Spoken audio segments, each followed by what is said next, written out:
Good morning. It's come to my attention that the last part of the video that I shot didn't turn out as well as I would like, so I'm going to try this again. From right here, where we ended last time, we were talking a little bit about the hibiscus flower, and I don't know if you could see it that well. Frontier Co-op is one of the companies that makes a really good certified organic product, and they do a lot of different types of things. So here's the hibiscus. It looks like, as I think I showed you, a red dried flower. These were at one time big, beautiful red tropical looking flowers. They have a sweet taste to them. You can, here's some tincture being made right now. So you put these flowers into the alcohol and they sit and soak those juices up out of the flower and become a lovely tincture. And it's really, really good for a lot of different things, especially for blood sugar, blood pressure. It's kind of a relaxer. It makes a really good tea just to drink it in the summertime too. Okay, so the next product it's a herb that I like to make, and this one is good for flu. It's good for colds.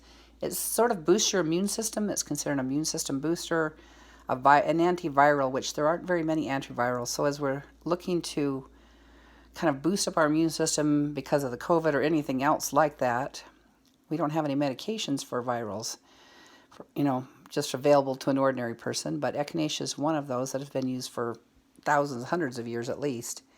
It's those tall purple cone flowers that you see outside, beautiful, big, tall, with a kind of a seed head that's on them, and they have purple leaves. So you have to have a lot of those to make a little bit of tincture, a little bit of herbs. You can make a tea out of echinacea. All these things can be made into teas. I like tinctures because you don't have to drink a ton of it. You just put a squirt or two into your coffee or pop or whatever you're drinking, water. It doesn't matter. And drink that down. It doesn't have an unpleasant taste. A little herby. Here's some that's been soaking. So this is leaves and part of the roots. I don't think they have the dried flower in here, it doesn't look like. And I bought this also from Frontier Co-op because you have to use a whole bunch of flowers to get a little bit of product. And I just don't think that's something I want to spend my time on. But I do like to have those herbs available. Okay, so you can see the mess I've got here going on. I've spread it out so you can kind of see how I'm working this morning. So the next thing we're looking at is burdock. And burdock is that thing that Jen might remember in their front yard. It looks like people look at it as a pest. It looks like a big weed, But it actually has a lot of uses. People eat burdock root that you can buy it in the grocery store. It's like a root vegetable. It's really tasty. And it's used for medicine. It lowers, it's good for acne, boils. As a tincture, it's good for skin. It's good for your lymph system, your liver, if you have indigestion, that kind of thing. It's also good for blood pressure and blood sugar.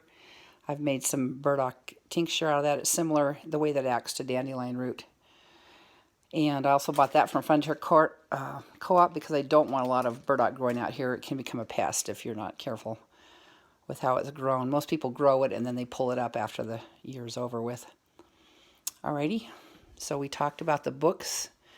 The book by Leslie Bremis, and I think it didn't show up very well in the other part of this video, so I'm going to show you a little bit better how nice this is. It shows what the leaves look like, what the dried product looks like, seeds, the roots. A lot of times it'll show how you can use it, cultivate it, uses, medicinal. It has a whole lot of recipes, herbal dyes and foods. It's just a really good book, and I know that you can still order that somewhere. I've seen it a few places. Okay, so then over here, I'm going to show you the rest of what we had going on today. So we had basil. We wanted some basil just to put into pizza, spaghetti, and we also put that into eggs. It's good in stir fry. It's good for all kinds of things. So we bought a little bit of the ones from the store. They really grow good because they put a lot of fertilizer in there. I don't know if it's organic fertilizer, unfortunately, but they are a nice sized plant this time of year. This is one I started from seed recently, just a little organic seed. And I'm going to probably maybe some more as well. And it's doing pretty good. It's going to be up a little bit. And I've made a tincture out of that. It's supposed to be good for headache, for stress, for that kind of thing. I have not used the sweet basil. I just made it last year for the first time. I'll try some of that. And over here, though, we have a Thai basil plant. And the Thai basil is really good in stir fries. It's good in lettuce wraps. Any kind of Thai cooking is really tasty. It smells a little bit cinnamony, or I mean, licoricey.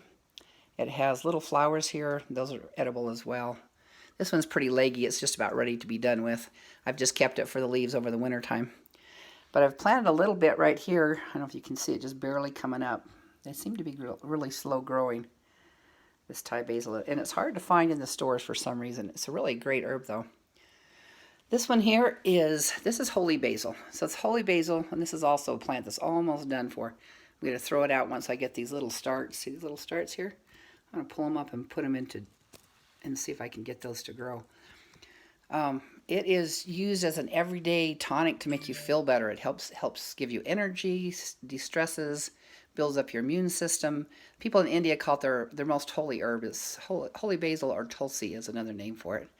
It has kind of a sweet, when you want to know what you're doing, rub them a little bit. Take and sniff it. You can smell what they smell like. And once you understand what they look and feel and smell like, you'll recognize them. There's lots of different forms. The holy basil is a particular form of basil, and it's really good for you. I use it all the time. It's a everyday tonic. It helps build up your system if you're feeling a little bit down, tired, fatigued. It has almost like a B vitamin effect. Here's some dried. There's some of the dried, and this is what you'll put into your alcohol to make your tinctures with. And then the last one I'm going to show you, just for today at least, is over here. It is chamomile.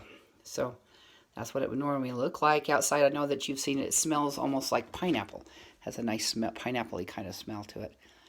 And here's some of the dried stuff. I had a lot of it. I put it with lemon balm and make a tincture for sleeping. I use that every night, because I don't sleep very well if I don't. It doesn't make you groggy. It kind of gives you, it's good for upset stomach. It also has some antiviral and antimicrobial properties to it. People use it for skin, for all kinds of things. I found it to be the most useful for relaxing. So people make a chamomile tea sometimes.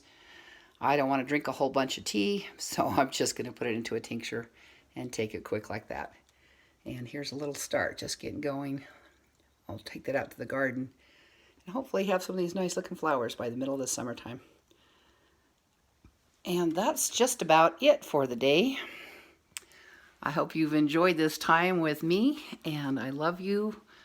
I just want you to have the best in your lives. God bless you. Talk to you later. Bye-bye.